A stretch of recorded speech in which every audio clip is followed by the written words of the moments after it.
there's just a voice missing in 3-6 Mafia now. Yeah, it's a voice missing, but you know, I heard they were doing a reunion or something.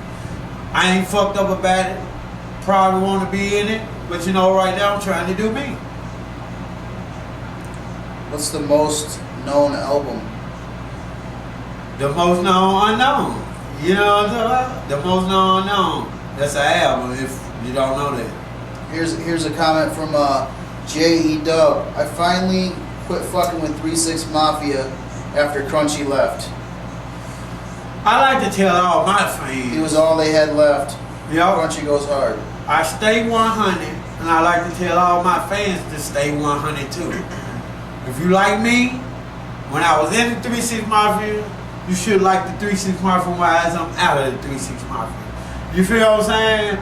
Hey man, we can't get nowhere with hate, but we can get far as hell with love. You feel what I'm saying? So let's just show something.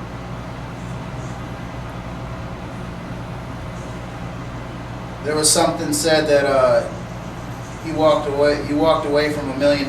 Which Boo walked away from $1 million. Coop walked away from $1 million. Lord walked away from $1 million. Crunchy walked away from $1 million. You know why we walked away? Because we didn't see it. So shit ain't there.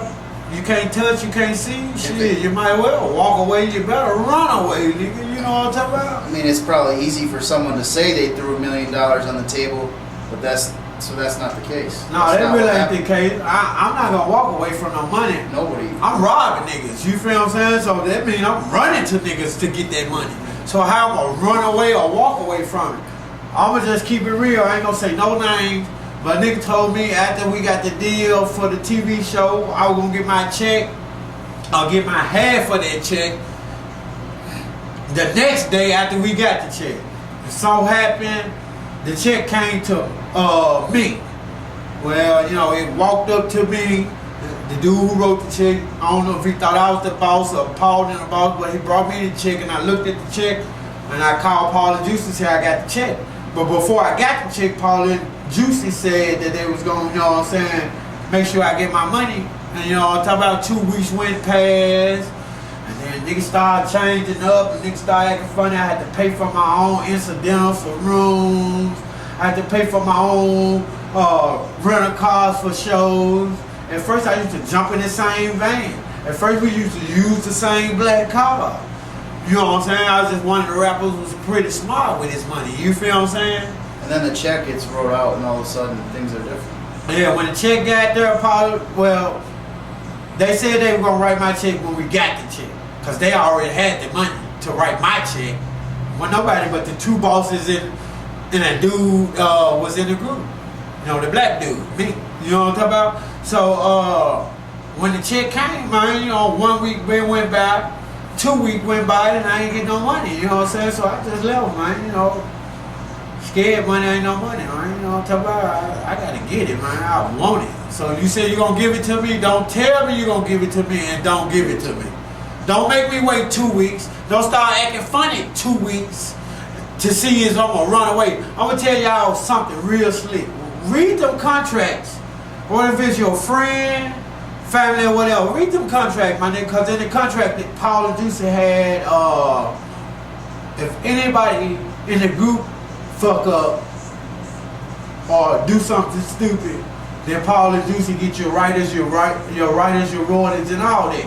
And you know what I'm saying? We thought we was friends and all that shit, and we thought it was cool and and a lot of us signed the contract, and Paul and Juicy made motherfuckers mad so they can leave, so they can keep your money. On purpose. You feel what I'm saying? That's what it was. I said I wasn't gonna say no name, but they came out.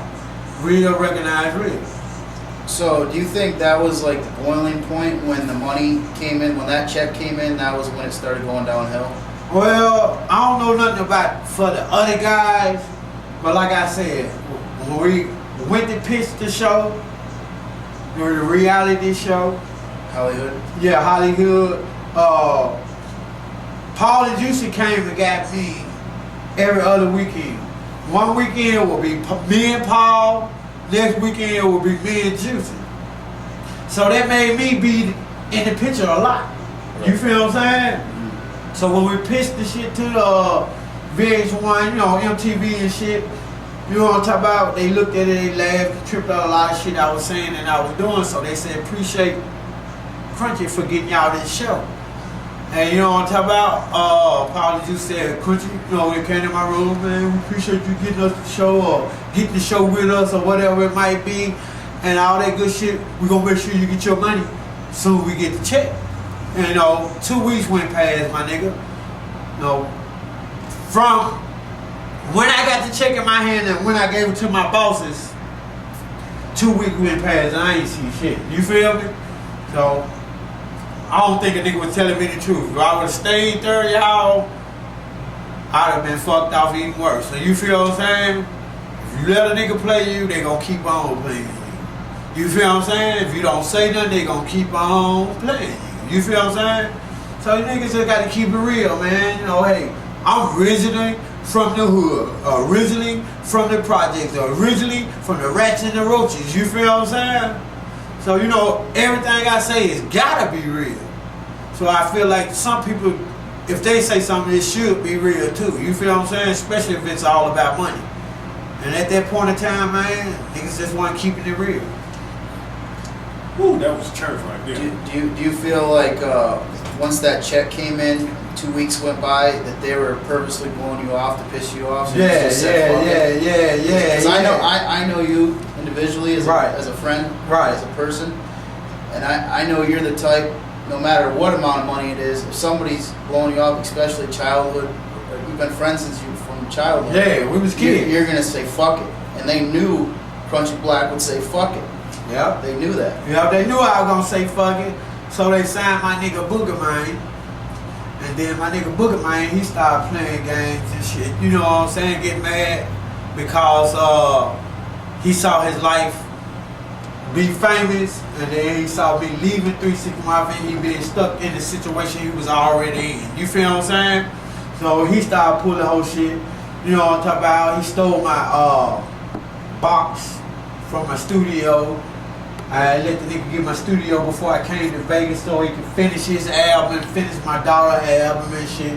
So when he wasn't doing what he was supposed to be doing with the studio was, it brought me a lot of money at my crib. You feel what I'm saying? I brought niggas in, sold them beats, let them do studio time and everything, so I got to pay my bills off that. So when I came to Vegas to fuck my Vegas niggas, you feel what I'm saying? I let my nigga get the studio so he get his album together. I'm gonna be right here in Vegas, across the street from LA where all the labels at. I'm gonna get us a deal. We're gonna do our damn thing.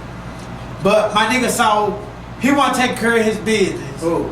Booger Mine. He let my storage go down. All my shit went to hell. Wow. You feel what I'm saying? I'm sending them money. No, we snorted powder, we did drugs. Yeah. Some of us couldn't handle that shit. They said, do the drugs, don't let the drugs do you. And some of us let the drugs do us. You feel what I'm saying?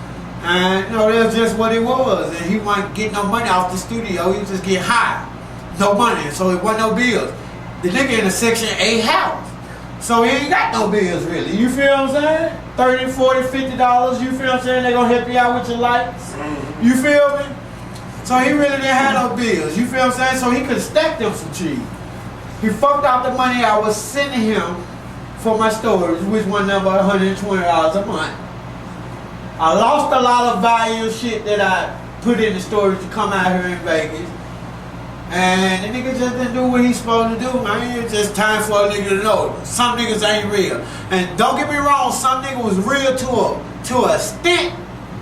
Then they started being fake as a motherfucker. You feel what I'm saying? They want to write, they want to say they wrote my rap, they want to say they wrote my daughter rap, they want to say this, they want to say that.